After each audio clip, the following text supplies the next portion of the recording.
Memorial Day, a day in which every American reflects on the cost to live in a free republic. We come together to honor the fallen servicemen and women of the United States. We are blessed to have an all-volunteer military force. Boys and girls all over take the oath and enlist to serve Americans, to serve others. In war, however, fighting men and women put their lives on the line, often in dark corners of the world, to protect American interests and defend other nations. The cost is steep. Families carry the burden of loss that span generations. Today, on Memorial Day, we collectively breathe and say thank you. But one day is never enough. We're excited to bring you Sean Grogan to the episode today. Sean hails from New Jersey and is a Marine Corps veteran and 12-year law enforcement veteran. He is also an author and an instructor. Sean owns One Face Training and nonverbal body language course for LEOs, and he also instructs for Street Cop, a law enforcement training company based out of New Jersey. We hope you enjoy the interview. Thanks for making this community so special. This is the Breaking Bad Show.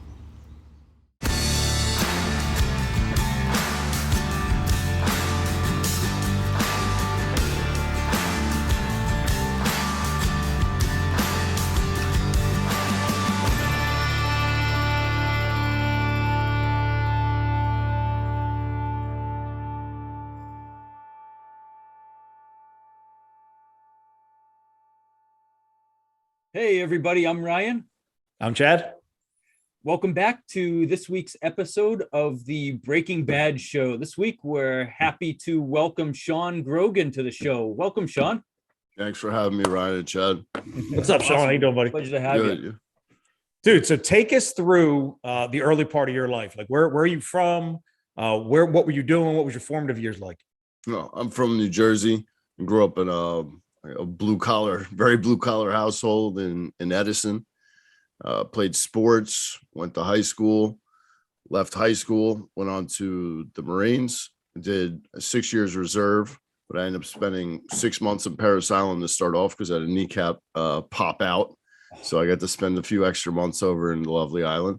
And then I did one tour in Iraq, came back, worked for the water company, was a laborer there, digging holes in the winter. In New Jersey was not that much fun, so I traded that in for a badge and gun. That's awesome. So tell us about the military experience. What was that like? It was, I mean, you meet some of the best friends you're ever going to have in your life. I'm sure same with you with the Army. It's just, it was good. I wouldn't change anything. Parris Island, I would have rather just stayed for 3 months rather than 6. That's one thing. That was rough. It was, being 18 years old, your brain's not fully developed.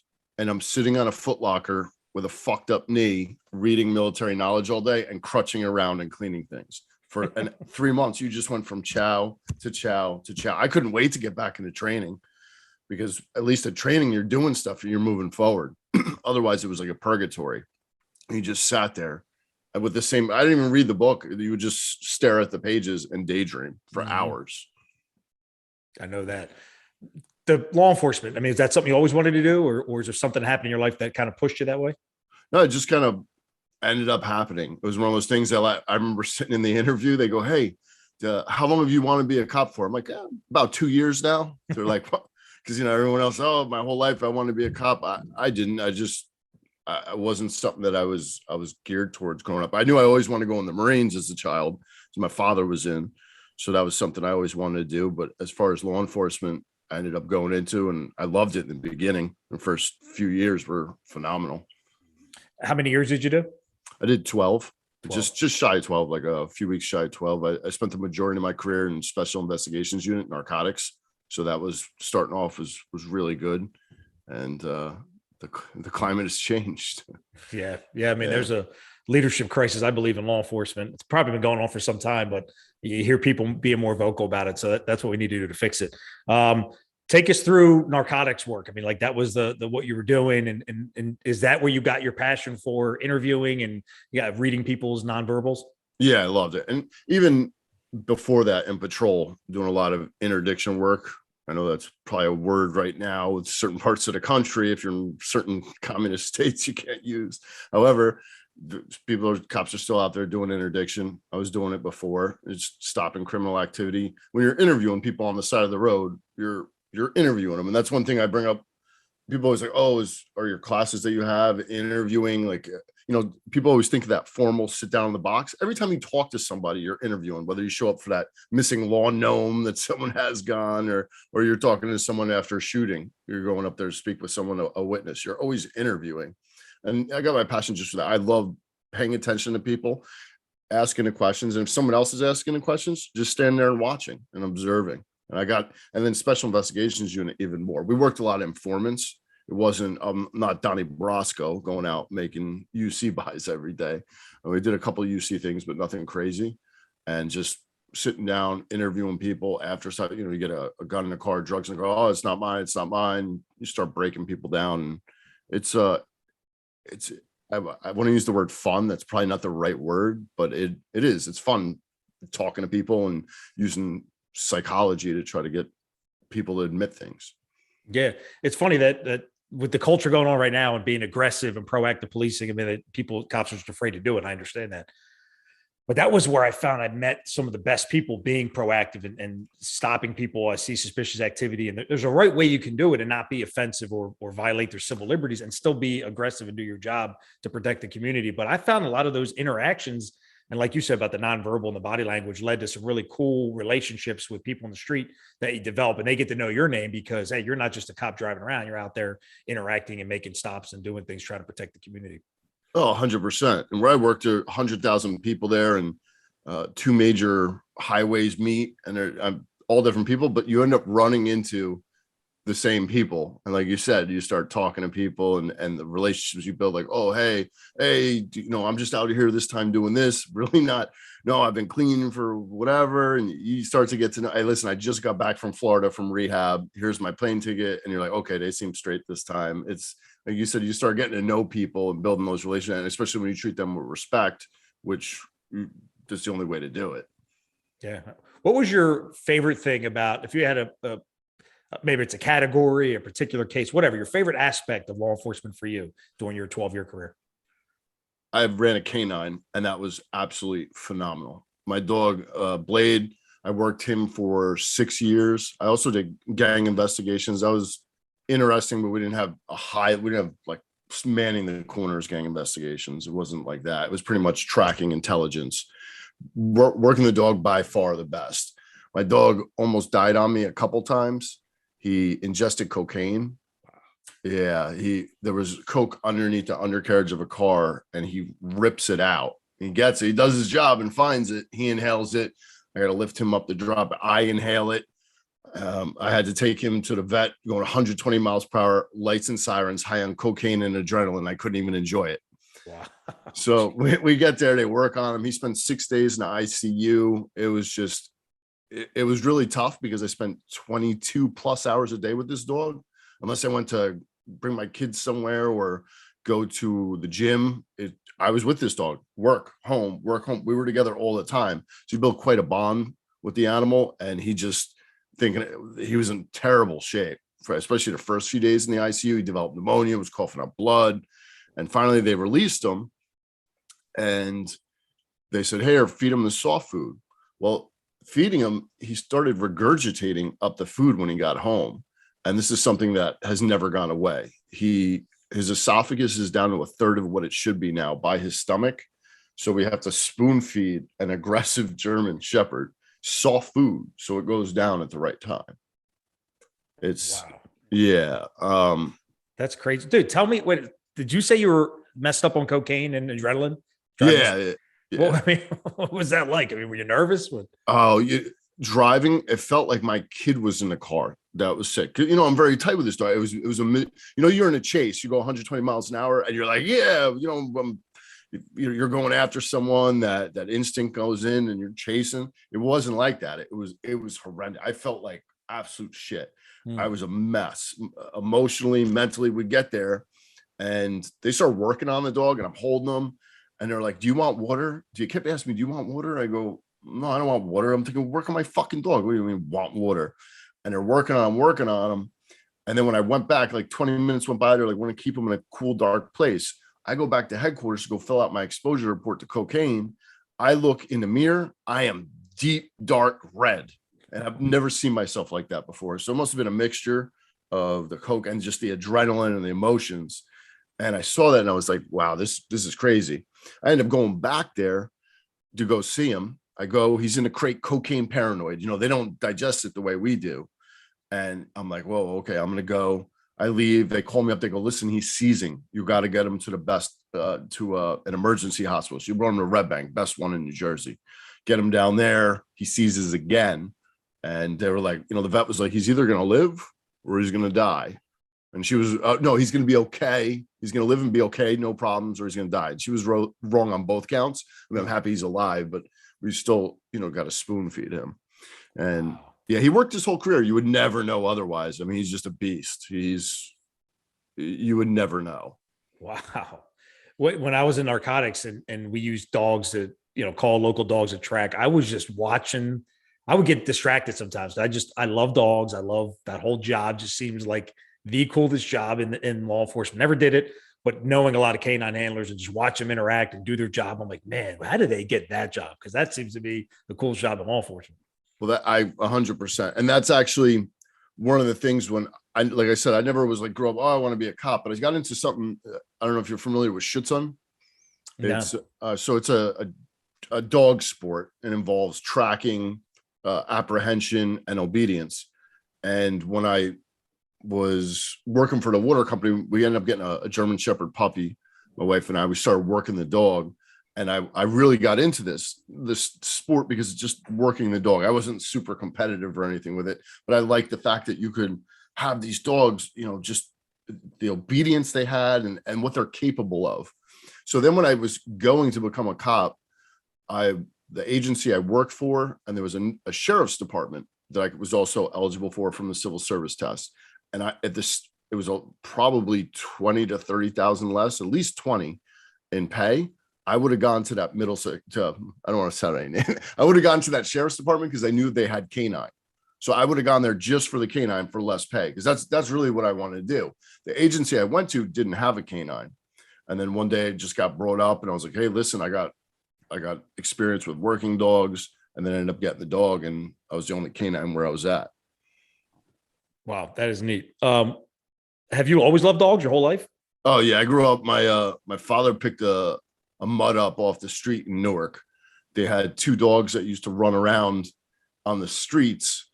That my father was a carpenter, so he was working on a job site up in Newark, and these dogs they would feed every day, and then he just took one home and when the job site ended because they thought they were wild dogs. So he brings one home. It turns out she was pregnant, so they had the litter in the backyard at my grandparents' house in New Brunswick, another smaller city in New Jersey, and they ended up having all these puppies. So I grew up with that dog. Then they got another mixed breed German Shepherd Border Collie mix from like a farm or something. Somebody, you know, another litter that just happened. So yeah, I just grew up with dogs, and not to the extent of, you know, the German Shepherds, but I just that I am now, because now we're on our fourth German Shepherd. We got another puppy now. So wow, that's cool. Yeah. So tell us about your family, man. I'm a big family person. I love to bring up families because I feel like our families are what we're really there for us when times get tough. So Mary, tell us about your family. Yeah, a wife and two kids. I actually met my wife through my brother-in-law, who I was in the Marines with.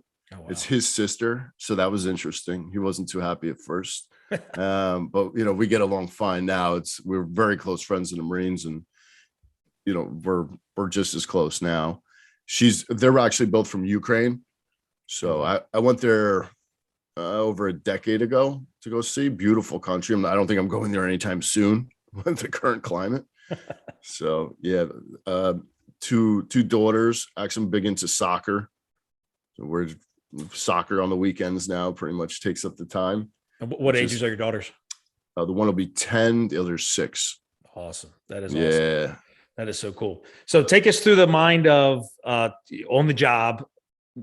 Did you plan to leave early and do an early retirement after your vest, or was it something that, you know, kind of snuck up on you? And then take us through that process of like transitioning out and how you're going to find the next thing. It kind of came up on me, is that like I said, I love the job to begin with. The culture has changed. You said, leadership issues among other things. And I ended up starting teaching classes on nonverbal communication, facial expressions, and body language. I had my own company, One Face LLC. I was teaching classes through that. And it got to the point we worked 4 on, 4 off. So I was good to go teach classes. However, I was getting a little burnt out when I'm going to travel for the 4 days off, coming back and going to work. And unless it fell on a weekend, I was pretty much training or a holiday that we were off, and I couldn't, no one's cops aren't going to classes on Saturday and Sunday for the most part. So I was training. I think I did close to 50 classes my last year. And that's, on top of working. So it became a lot, and then keeping up with canine training and everything else. So I transitioned out, and then I joined Street Cop. Dennis, the owner and founder, was my partner in patrol over 10 years ago. And he's like, hey, come on. So I've been teaching through them, and it's been good and great. Now is Street Cop, is that a side project for you, or is that what you're doing full time now? That's my full time right now. That, and I got some other things to do with the civilian population, which I have to remember to call them the general public, because when you're talking to civilians and you say civilians, it sounds, it's like how we talk to each other. Yeah. So I got to remember to say general public. So I got some things I deal with them, and some stuff I do over with Europeans, Denmark, some stuff I was doing with Germans and things like that, which is pretty cool. I'm surprised how receptive they are when I bring up that I'm law enforcement. Because when I started getting trained in nonverbal communication, I went to Europe. And when I was there, Europeans were very like, wow, American cop. And I'm thinking, well, I'm American, like whatever. But I guess they see the movies and everything. And it's like, one Bulgarian psychologist is like, talking to you is like watching an American movie. And I'm like, I don't know. I think they're much more impressed than I would even imagine, just because they're not exposed to that. And when you talk to them, they're like, a few of them have told me they're like Denmark. It's like around 5 million people or so. And they're like, yeah, we don't have the crime that you guys have in the States. Like, they don't, like, drive-bys don't exist, I guess. I mean, I don't know how true that is. I've never even been to Denmark. This is what I've been told. And they're like, wow, like, you're out there. I guess they also see movies. They think we're in fucking gunfights in OK Corral every day, It's just a different culture.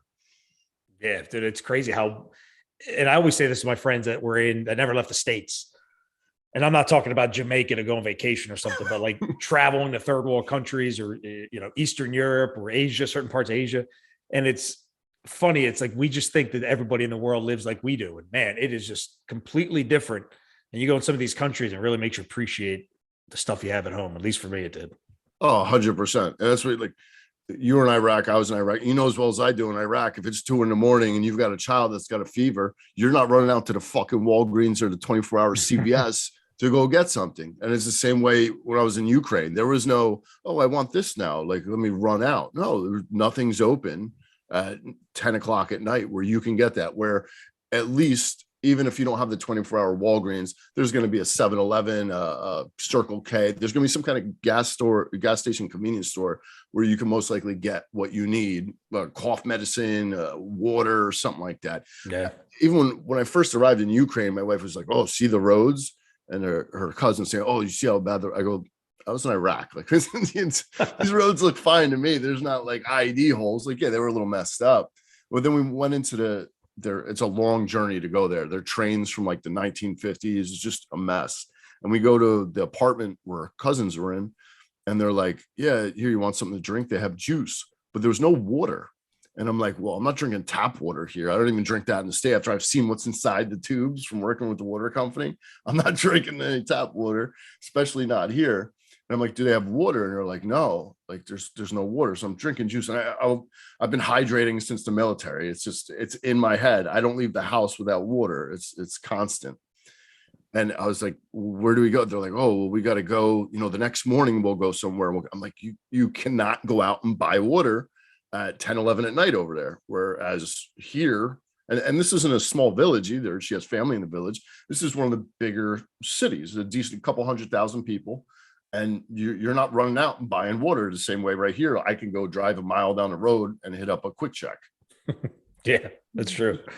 When you were coming home from Iraq, did you have any adjustments or any stress or trauma related issues you had to deal with?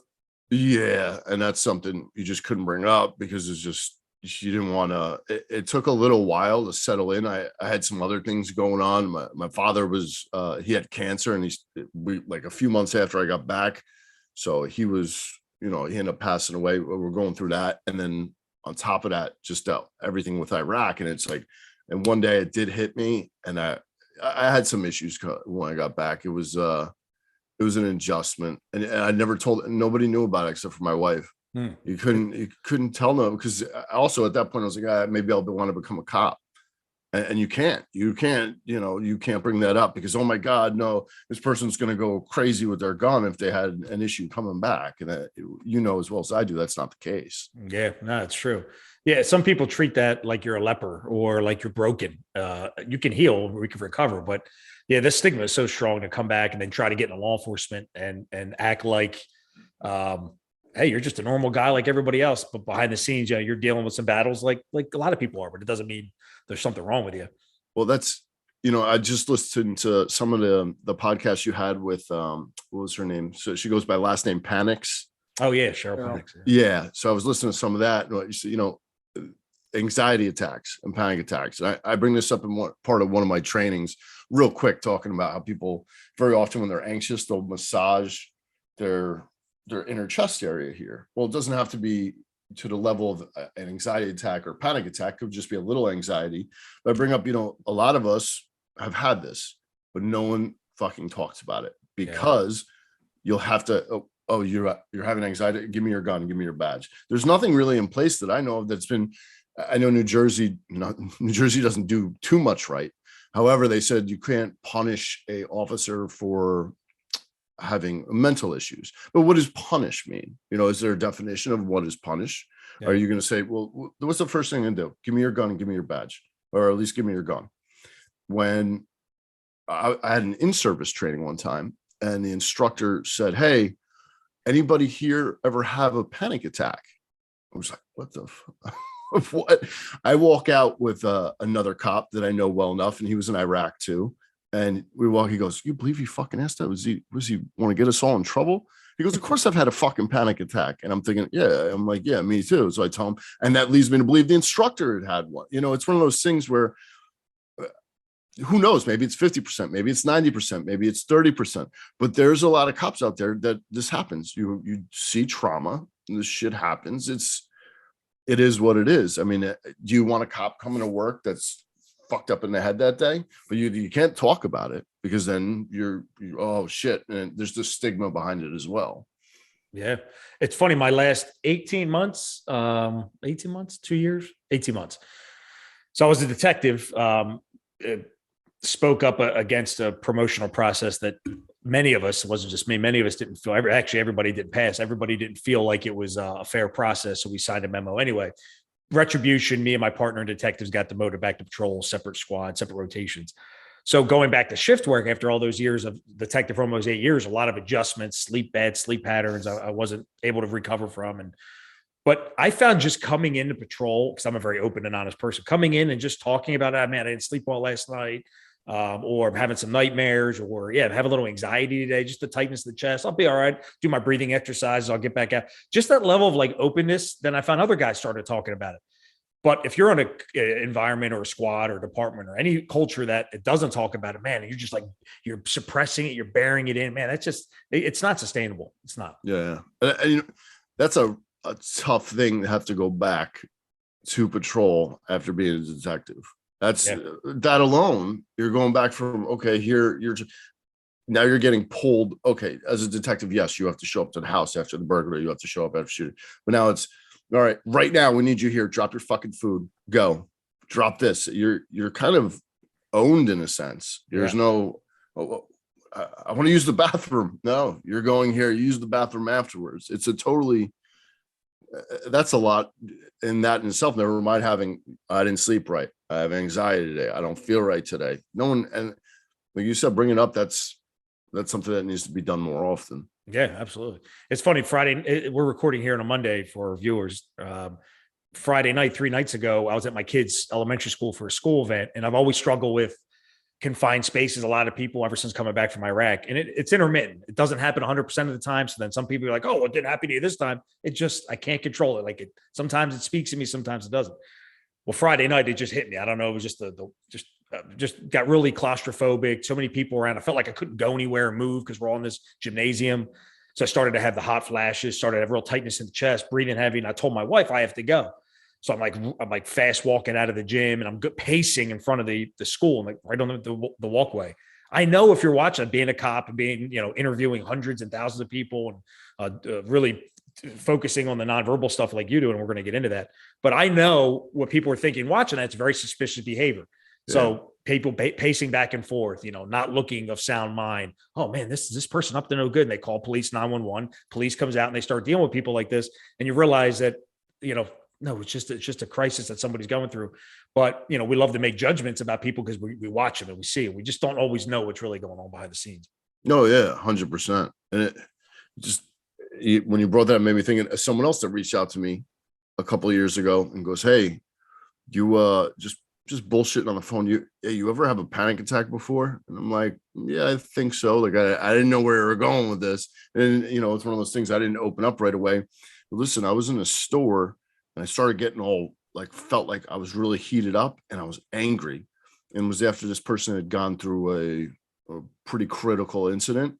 And I go, "Yeah, dude, it's probably what you had," when they described it. And like you said, you're out in public and now it looks a certain way to some people. And it's, oh, is this person having a complete breakdown, or are they doing something suspicious? Or no, it's someone's having an episode. I don't even know what to call it. Would you call it an episode, mental? I don't know what you would call it. Yeah, like a moment of crisis. And it's funny. I feel like cops, we are the worst to each other.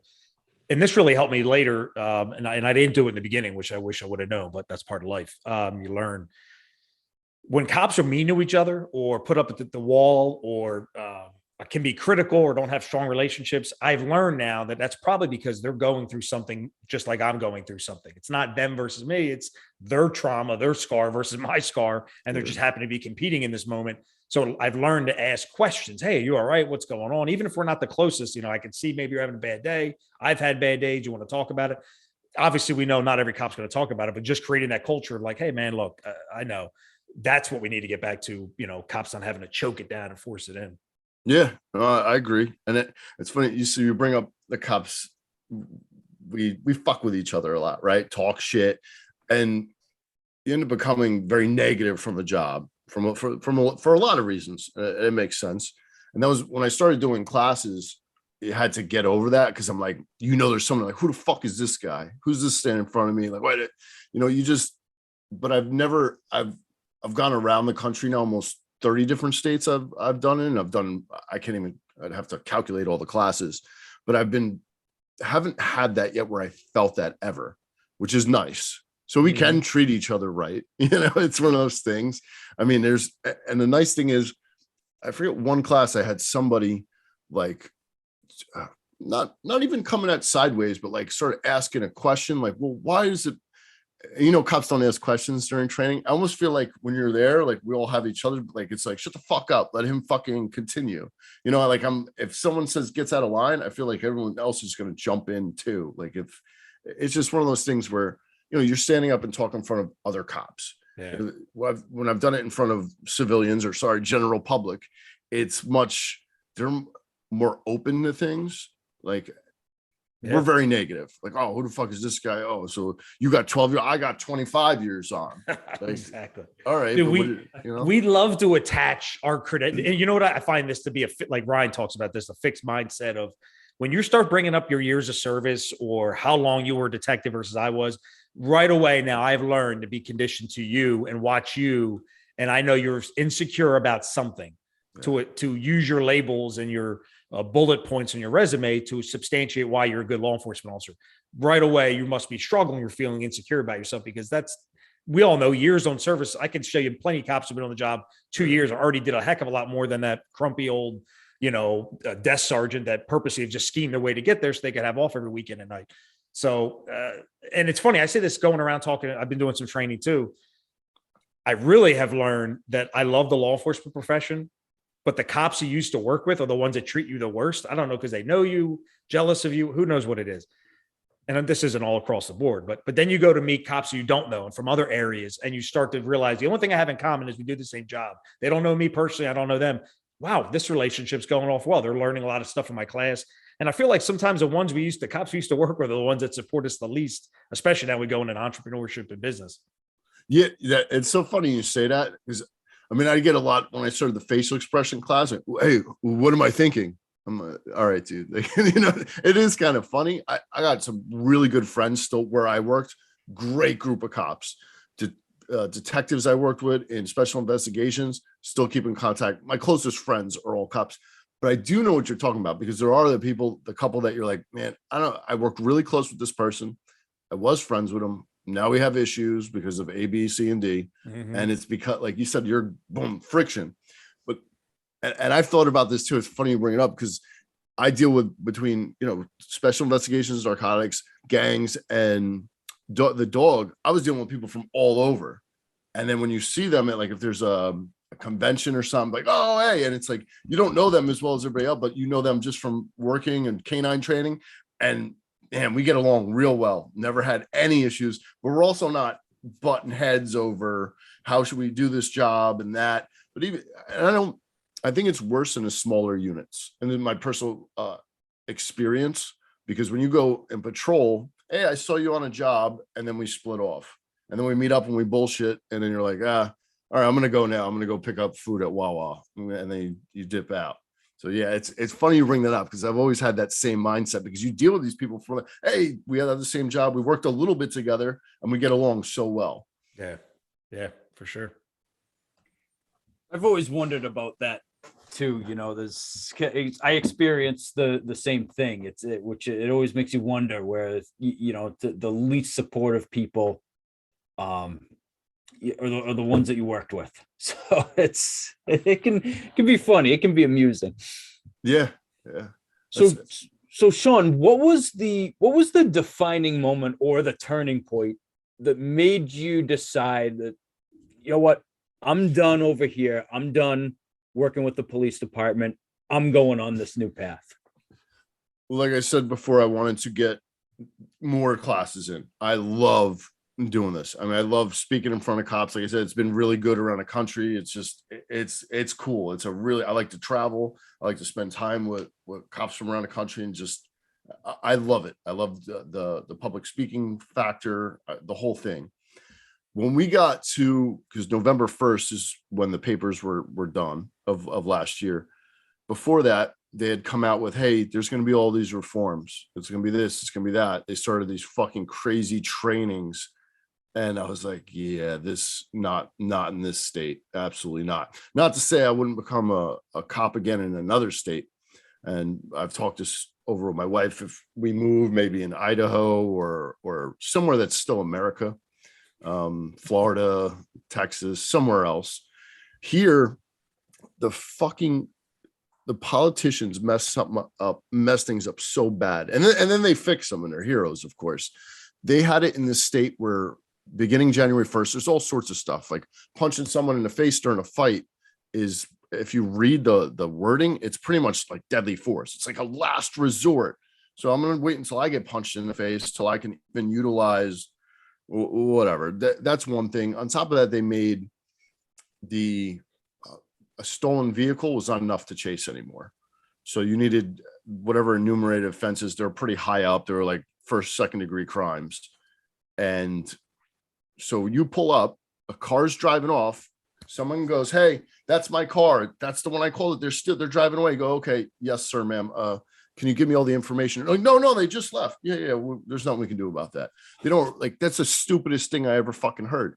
Where are all the drive-bys done? What are all the robberies done with? What are they're using stolen cars. Now, am I saying 4:00 in the afternoon in a city like Newark on a Friday when there's people you should be chasing? No. But when it's 2 a.m. and nobody on the street on a Wednesday night, go ahead and chase it, because A, at least there's the fear then.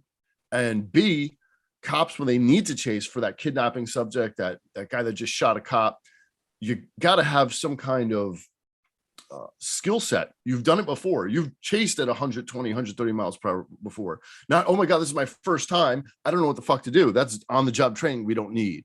And you can't simulate that on a racetrack, that adrenaline spike and everything. So things like that, they just push me over the edge. They're just boom. All right, that's it. On top of it, the body cams were coming for the entire state. All of a sudden, the state of New Jersey, everybody's got money for a body cam. They don't have money for shit. They got money for body cams. They got money for that. Lower the gas. Get rid of the gas tax. They've got, and I'm not anti-camera. There's cameras everywhere. You act as if you're on camera. However, now you've got supervisors that can look at these body cams and say, well, why did you do this and not do that? Or do this and do that?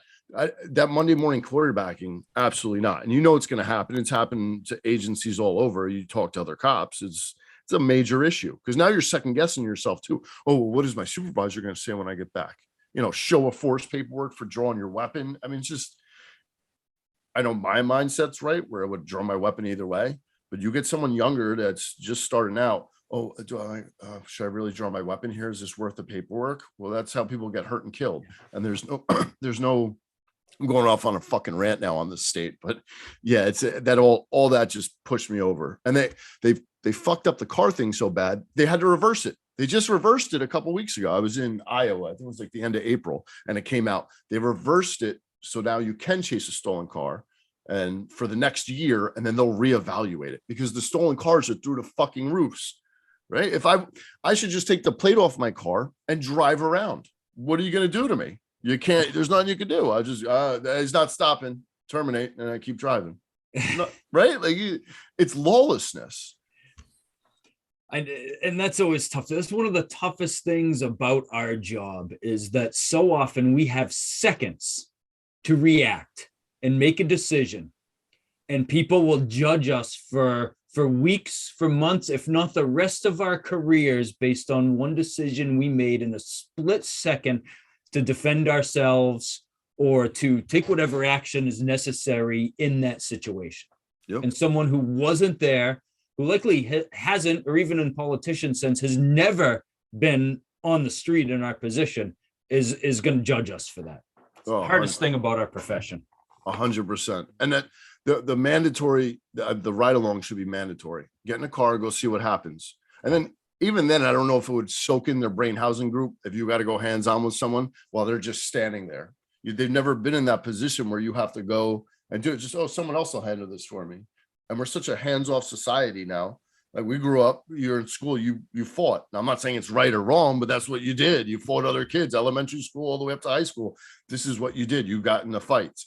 And there's people now that are sitting on juries and sitting in political power. They've never, a fight. What do you mean a fight? Like a verbal argument? No, a fucking fight where you're fighting someone. It's mind boggling. Like you said, that's got to be the most fucked up, hardest part of the job in law enforcement, especially today.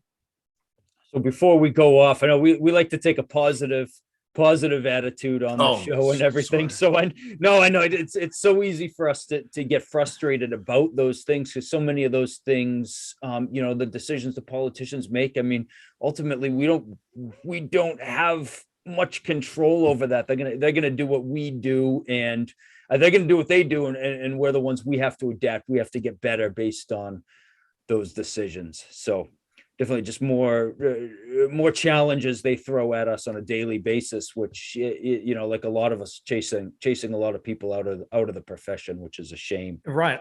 I think that's what, at the end of the day, I think we already knew it's not a level playing field, but now we're not getting the grace and the patience and the understanding from people that it's not a level playing field. And I think that's what's driving cops out.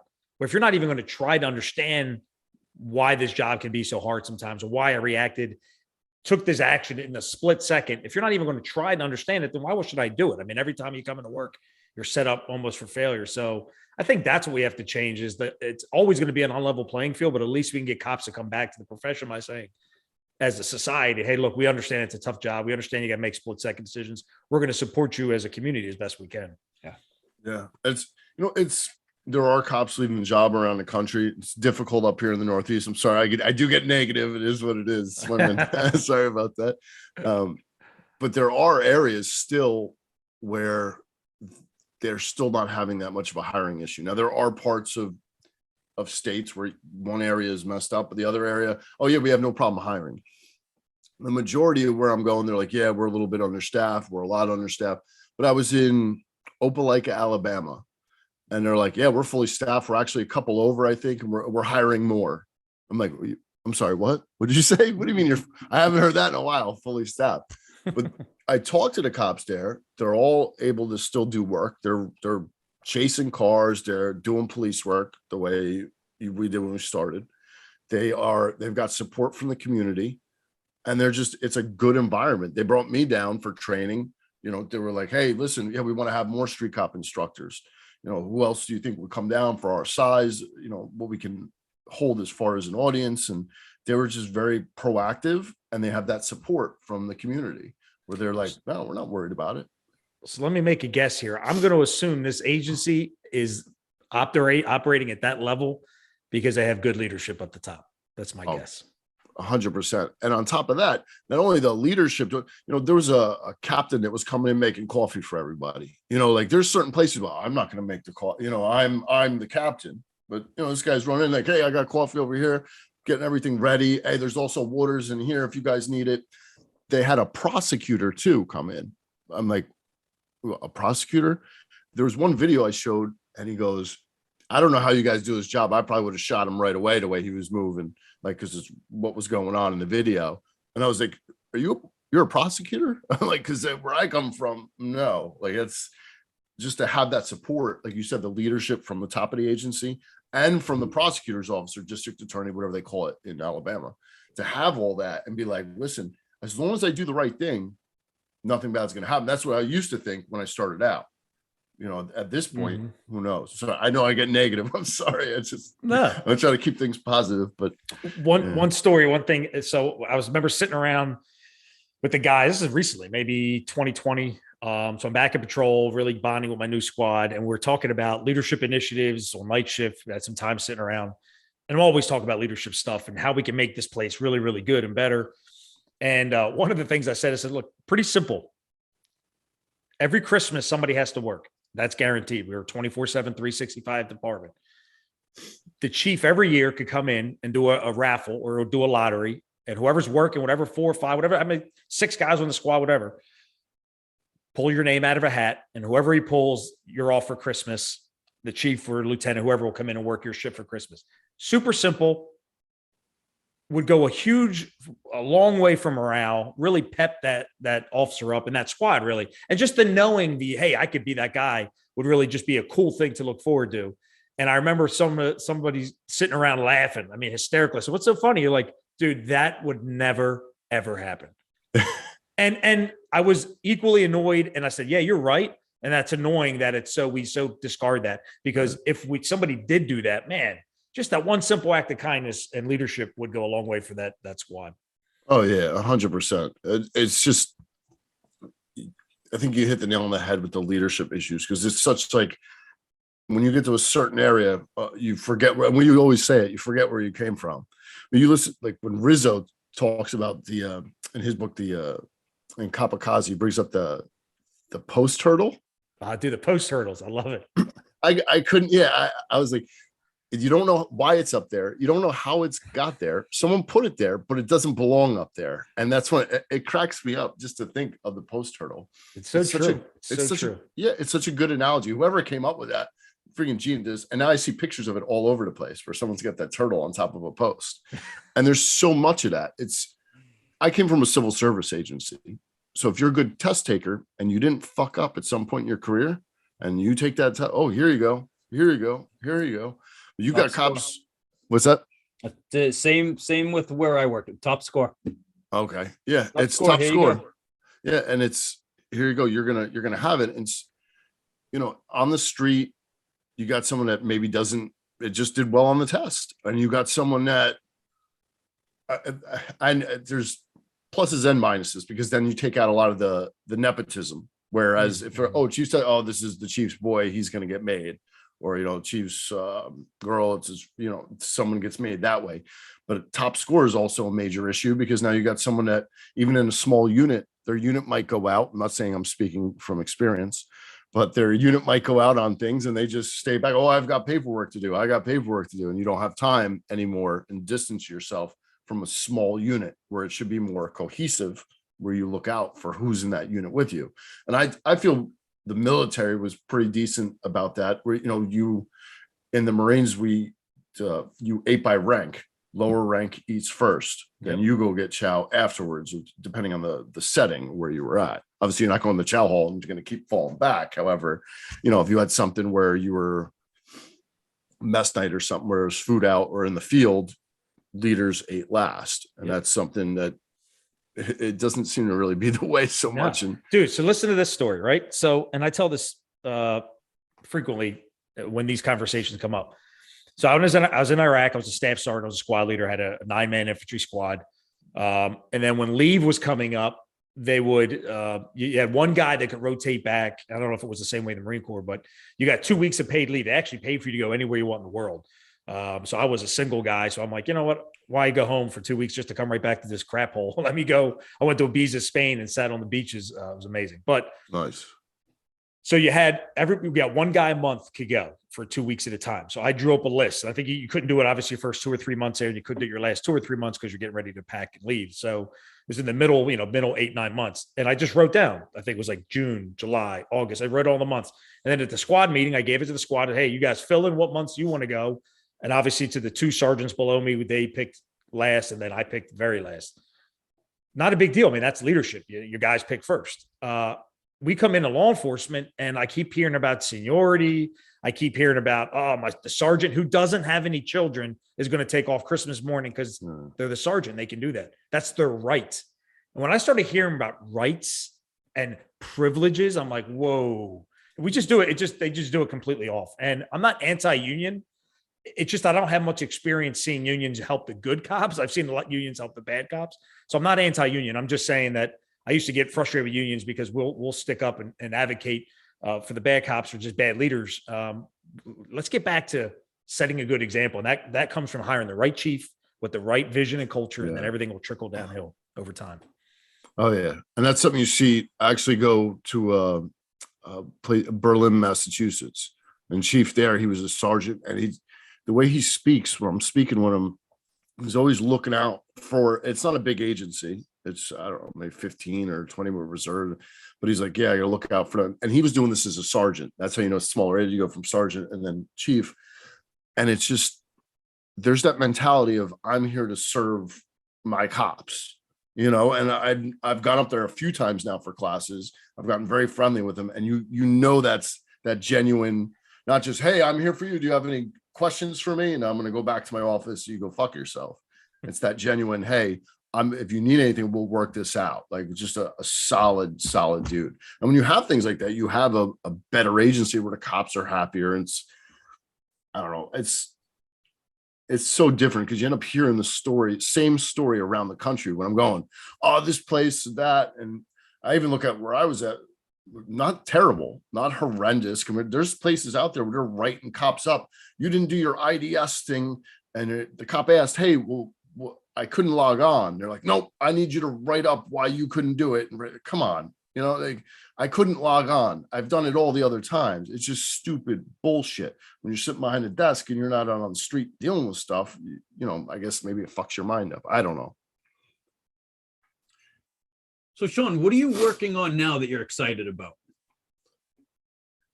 Just traveling the country, doing classes right now. I'm really excited about that. I got some other things going on in Australia that I might have to go work on. I'm not allowed to give all the details out because of whatever, but I'm going to have to go there this summer, which is their winter. So it's not as exciting as it sounds. Yeah. So I'm going over there for that. And I also don't want to end up in the camps, but I've been assured that that's blown out of proportion. And I'm like, wait, I don't want to end up in one of your camps for, COVID or something. They're like, no. So we'll see how that goes, but I'm excited to go over and see. I've never been.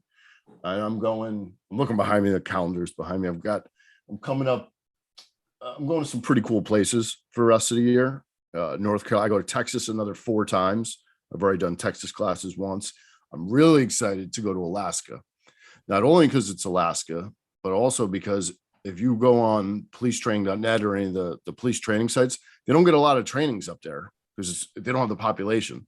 So whatever I get numbers wise, I'm happy with. The numbers don't look like they're going to be horrible now. So I'm pretty excited about that, just to have, to go up there in training where it's an area where nobody's really going, because no one's going to take that flight up there to Alaska. I mean, I'll go anywhere. I'm still waiting for Hawaii. Hawaii hasn't reached out yet. Hawaii is the golden egg, right? Otherwise, I'm just excited to go everywhere. Like I go to Colorado. I make vacations out of it with the family in the summer. Like they go with me and I do classes, and then we go and hike and do different things like that. That's cool. That's beautiful. So tell our listeners a little bit about your training class and what you're working to train officers on. Okay, I have two classes. One, unmasking hidden facial expressions. The other one's body language for law enforcement. I'm coming up on 3 years instructing now. Like I said, I joined Street Cop back in January. So if you go on Street Cop website, you can look at the lists and where I'm going to be. And what it trains people on a couple things. The unmasking hidden facial expressions breaks down expressions, movements, muscles of the face that we might not be picking up on right now. On top of that, there's 7 universal emotions they've found that show up in the face: anger, disgust, happiness, sadness, contempt, fear, and surprise.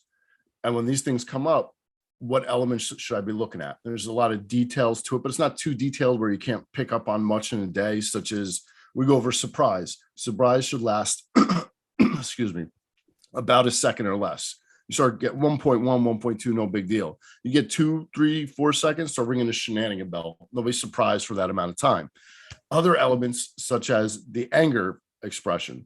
Now, the eyebrows are going down, both eyelids pulled up. You've got a glaring, mouth could be open with bare teeth being bared, could be closed, lips disappear. There's also something called subtle expressions, just the partial movements. So if I'm talking to somebody, I go, hey, where are you coming from right now? And the lips disappear. That's interesting. Are they frustrated with me? Are they frustrated with the question? Are they frustrated? They're not even listening to what I'm talking about. I'm going to see if I can make that happen again. I'm going to talk a little bit more. And I'm going to say, hey, tell me again, where are you coming from now? I'm coming from Gam Gam's house. Well, now I got some fucking questions. Where does Gam Gam live? Why do you call her Gam Gam and not grandma? What color is the house? I want to know all sorts of things about this. Why does this happen twice? It could be a coincidence. However, I'm going to start questioning that way. So it assists with questions on top of that, picking up on aggression. Someone starts flashing anger. Why is this occurring? The body language class, well, it also assists with detecting deception. Notice I say assist because there's no A plus B equals C. I'm not going to say, oh, someone grabbed their neck and then I had a rapid nose inhale like that. They're lying. No, I'm going to take that and say, okay, maybe I need to ask more questions about that. At the end of the day, we're looking for verifiable facts and confessions. And then even more so, I go over a lot of pre-attack and pre-flight indicators. Because listen, we want to know when people are lying to us, yes, but even more so, I want to stay safe and go home to my family. That's great. And one thing I learned that I always loved to do was when you notice some of those pre-attack indicators and you call the person out on it. Oh, you will call people out? Oh yeah, I'd say, hey, how come, say I see him start to ball up their fists. Hey, you upset about something? How come you're balling up your fists? Yeah. You see him kind of a lot of times it kind of take him down a little bit. No, I'm not. That one I've called out before too. But when I think about like other things, it depends on what they're doing. If they're doing a pants lift, they could be getting ready to fight, but they could also be getting run. So depending on the situation, what else is going on. But yeah, I've done that a couple because you're like, hey, what are you balling your fist for? Or don't be clenching your fist with me, depending on the situation. But yeah, that I've done because I think of a lot of other ones. Like if someone's bladed, me personally, I would never be like, hey, why are you bladed towards me? You got something over there? I would just kind of like, that's me. I'm not saying it's right or wrong. It's just what I already did. Yeah. Oh, that's awesome. And definitely sounds like awesome training. Where's your favorite place that you've been to train? That's a tough one. I've gone some cool places. I went up near Coeur d'Alene, Hayden, Idaho. I've gone Washington State was cool. It's a beautiful area. And the cops are just like cops everywhere else. They got a very difficult job. I think they might be one of the most restrictive in the country. Wow. Yeah. Phoenix was really cool. I was just there. Florida's always nice. Florida's, you go down there, it's a nice, you got the beach, you got the weather. Florida's cool. Texas, very welcoming. Even places like, so I don't really have a number one favorite, but even when I go like, oh, you're going to Kansas and Nebraska, I go to Kansas and Nebraska.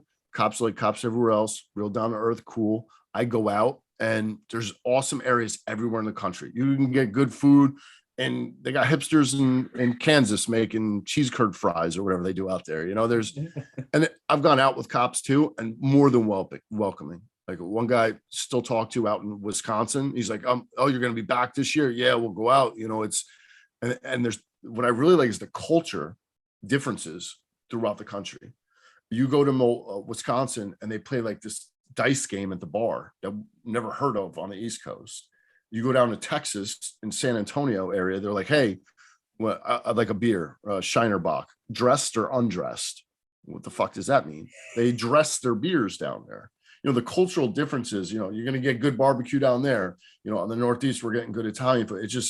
It's pretty cool to go different areas and experience.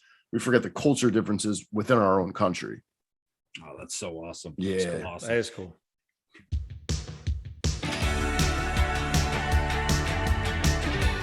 Well, Sean, it's been awesome having you on the show. I've really enjoyed our conversation and everything. And as we come towards, starts to wrap things up, I always like to ask people about their favorite books. However, I know you have a book out, so I'd love to give you the opportunity to share with our audience about your book and where we can get it. Okay, the book, I actually have a copy here, believe it or not. Well, yeah, I've got like 30 in the box. Oh, you can't even see it with the thing. It's getting blended into the rock. Oh, it's invisible. It's yellow. Yeah, it's called Beware the Body by myself, Sean Grogan. So what Beware the Body does is it breaks down aggression, what it is, different types, and how to recognize it through body language. And it goes over some other studies to keep yourself safe. It's geared towards law enforcement. However, it can be read by the general public. I've been reached out to by people from the general public, like, oh yeah, this book was amazing. It's opened my eyes, but it's geared towards law enforcement for the most part. And there's also studies that have been done as far as how people walk in public. And they've gone to convicts that have committed crimes, violent crimes against strangers, and say, hey, who would you attack here? And they would pick out the people. Then they choreograph the movements of the people, the way they walk. Is someone walking in a figure eight fashion, or are they walking with the right leg forward, right arm forward, left foot forward, kind of an awkward movement? And if you think about it, the difference is kind of a predator chooses something that's off. The same way a wolf is going to go after a buffalo that's moving differently than the other buffaloes. Well, that's the one I want.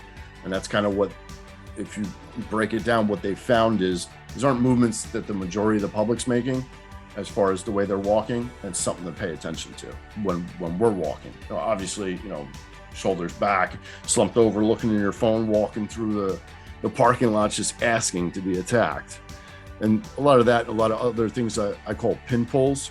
Pin pulls, if you take a grenade and you pull the pin out and you continue to hold the grenade with the safety lever, safety clasp, whatever you want to call it, what happens? Nothing. And I can put the pin back in and we're all okay. However, what are we very close to having happen? A fucking explosion. And those are some pre-attack, pre-threat indicators that I go over, known as pin pulls. That's awesome. Yeah. One story, a little bit on that. One story I'll never forget was from, I went to a class, it was Leoka. And it was about interviews that they did with suspects who attacked police officers. And they had an interview with the suspect. Basically, I believe he basically carjacked, or he took another cop hostage with his own gun.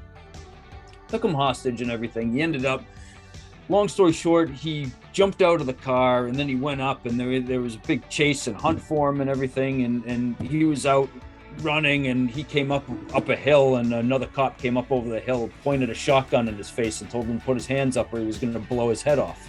He put his hands up and surrendered. They asked him, they said, why did you take that other cop hostage? He goes, because he was sloppy. I looked at him. I knew I could.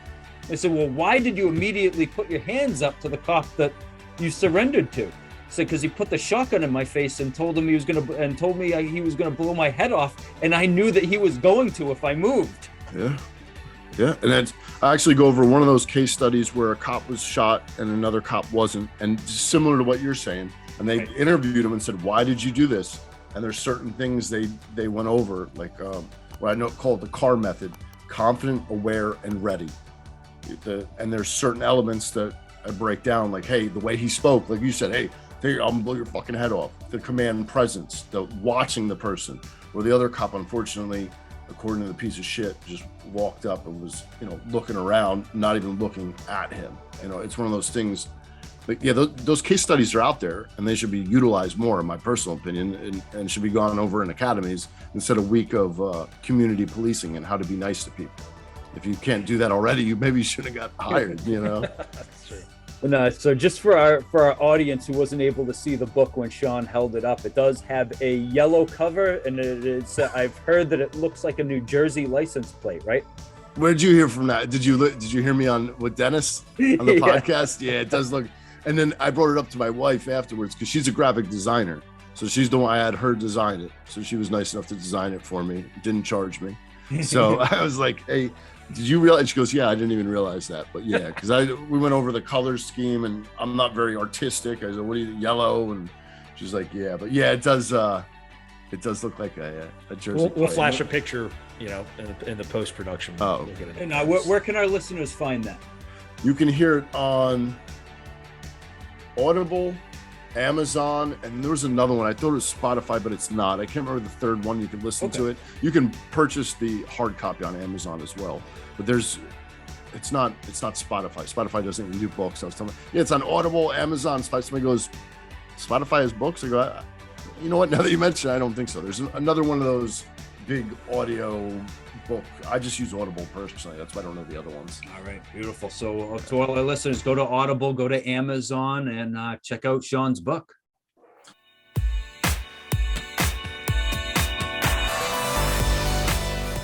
My friend, we'd like to play a game called 5 Questions. It's a rapid fire trivia game. Okay. Are you ready for this? Yeah, as ready as I'm gonna be. Don't get scared. Don't get scared. Do it. Actually, real quick, I remember when I was in field training, and I'm only 5'7", and I don't want to say only. It's not so bad. I'm 5'7". I own it. But I remember field training. A huge guy was like, huge mountain of a man. Said, like, don't be careful. These, I'm in field training, and so I don't know any of these guys are going to test you. You're a little guy. They're going to test you. And I remember I kept hearing that. Then he made it another time a couple weeks later, and I said that might be, but it's not because I gave him a reason to.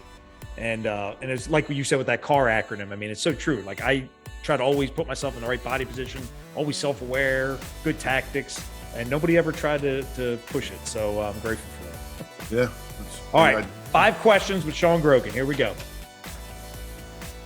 Favorite dog you've owned? I know you love dogs. My boy Blade, I don't know if you can hear him in the background. He's on the room barking his head off right now. Can you hear him? I think I just did when you mentioned it. Yeah, he's back there. It's hands down Blade. You'll never have. I've owned a lot of dogs. I had another dog, Spike. My other dog, Razor's father. I've got another one now, Xena. I had another one, Nero. It's the bond you have working with it. It never. It just you can't match that. That's awesome. All right, you played sports growing up. Your favorite childhood sports memory? Scoring touchdowns when I was playing Pop Warner. I got 2 touchdowns in one game. I brought them to a bowl game, but my parents were going away on vacation, so I couldn't play in the bowl game. But I got to play in the game. I got 2 touchdowns. I was very excited, and they played the Notre Dame fight song afterwards. Big Notre Dame fans. So yeah. So wait, you didn't play the bowl game? No, I didn't get to play in the bowl game. We got to get Mama Grogan on the phone here. Yeah. Come on, Mama. All right, best country you've been to. You've been around the world. Best country. Your favorite. You got to go with the United States, but after the United States, right? You got to go with that. Love that. I wasn't even thinking about that. Yeah, after That's that. Good. Costa Rica. Costa Rica is a really cool place. Isn't that where Jurassic Park is? Is it? I thought they filmed something like Hawaii and stuff. I don't know. I know, like, I think it's Costa Rica. I don't know. Could be wrong. I love Jurassic Park. All right. You have one superpower. You can only have one. What would it be and why? Shit. That's I'd be invincible. I wouldn't be able to get hurt. I just keep moving on. Like Superman. Like Superman. Like you couldn't, and there'd be no kryptonite either. I wouldn't allow there to be kryptonite, and then I could just be unstoppable. And you could change the world with that. You could do anything. You could completely change the world. I always said, for like, the better. My son and I watch all these superhero movies, and we talk about this. I'm like, Superman I mean, I like him, but I mean, it's almost like an unfair character because if you don't have kryptonite, you can't beat him. There has to be some like beatable way you can get him. I don't know. But, all right, most embarrassing story that you're able to tell or you want to tell has never happened to you. Actually, we had John Kelly. We had John Kelly on. You're gonna actually this episode is gonna air tomorrow, and he tells a story about pooping his pants. So I want to see if you can you top that, Sean Grogan. No, I mean that just brought when I was a child. This isn't even that good. If you give me more time, I'm sure I got some really bad ones. But this is one where I was in 6th grade, and we were eating these. We had to make mushroom molecule things. You know what I'm talking about? They use the toothpicks. And if you gave me one now, I wouldn't know what the fuck I was looking at. But then we were allowed to eat them afterwards. They're probably like 3-year-old stale public school marshmallows. So I'm eating them, and I must have had a stomach virus at the same time. And I end up throwing up in a class, 6th grade, you're all kind of keep your head low and not cause any problems. And I threw up these different colored marshmallows all over the place. That's not even a good one. There's definitely some better ones. So I've done some embarrassing shit. This too rapid fire. I need that one you should have gave me beforehand. I would have came on with a good one. Yeah, no problem. That's why we like the game. We get the first thing. Actually, in 3rd grade, I was terrified to go to the bath, number 2, outside of my parents' house. And actually, this carried into the Army, and I'll tell the story because it is funny. So 3rd grade, I couldn't go to the bathroom. I was terrified, but I had to go. So I just sat in my chair, and my little 8-year-old self came up with the idea, I'm just going to poop my pants, and hopefully nobody notices. So I sat in my chair, and I literally pooped my pants, and I kind of raised up a couple inches, and I sat there for maybe 2-3 hours. I remember kids walking up and down going, something stinks. By the end of the day, it was so bad that the teacher was like, the kids, did somebody poop their pants? And nobody said anything. So the bell rings, I walk out to the bus all straight and trying to keep it square, sit down in the bus with crap in my pants, finally get dropped off the bus, everyone's making comments. Nobody knew it was me. I walk home, tears crying down, so embarrassed, choking it in. My mom was hugging me, oh, little Chad, it's all right. So real quick, and then fast forward, 17 years old, I go in the Army. I never pooped outside of my parents' house, ever. I go in the Army at 17. I actually was thinking about this before I go, of how am I going to do this? Because I had to go 4 months without pooping outside of my parents' house. And I actually thought I was going to make it. I actually held it in for the first 3 weeks. Get the fuck out of here. Swear to God, on the 21st day, 3 weeks, on the 21st day of getting to boot camp, it was so painful. And I literally was like, just get through 2.5 more months. Like I was trying to choke through 2.5 more months. I'm on a fire guard. It was like 2 a.m. So I had the little red flashlight with the helmet. I'm walking around. Well, my shift was over 3. Then the only other person would have been up and is the person doing 3 o'clock. I get to go back to bed. I said, this might be my best opportunity. I only got to fake out one person. So I get done at 3 o'clock. I run in there and dude, I blew it up. Like I woke people up. I was moaning and yelling. I was like, it's not normal to hold your fecal matter for 3 weeks. So if anyone's ever watching, do not do that. Not a good idea. Oh my God. All right. Just really drop that out here. So sorry, I didn't want to top your story. But no, that definitely topped it. That was damn. All right, that's awesome. Sean Grogan, 5 questions. Nice job. Well, Sean, we appreciate you coming on the show and taking the time to chat with us and everything. Know the listeners are going to get some value out of this show. And where can our listeners connect with you and find you online? I'm on Facebook, Sean Grogan. I have a Facebook group, Sean Grogan for Body Language for LEOs Facebook group. It's LEOs only. I'm also on the Street Cop all the time. You get me on Facebook, Instagram, Sean Grogan Body Language on Instagram. And anybody wants to email me, feel free, SeanGrogan@streetcop.com. Awesome. Beautiful. So all our listeners, if you listen today, connect with Sean. Guaranteed you're going to be able to learn from him, take some great stuff out on the streets. And if you're a cop, buy his book. It's going to make you better at your job. Thank you guys for having me. Chad, Ryan, thank you very much for having me on. It was great being here. Our pleasure, Sean. Thanks, Sean. See you, buddy. Thanks.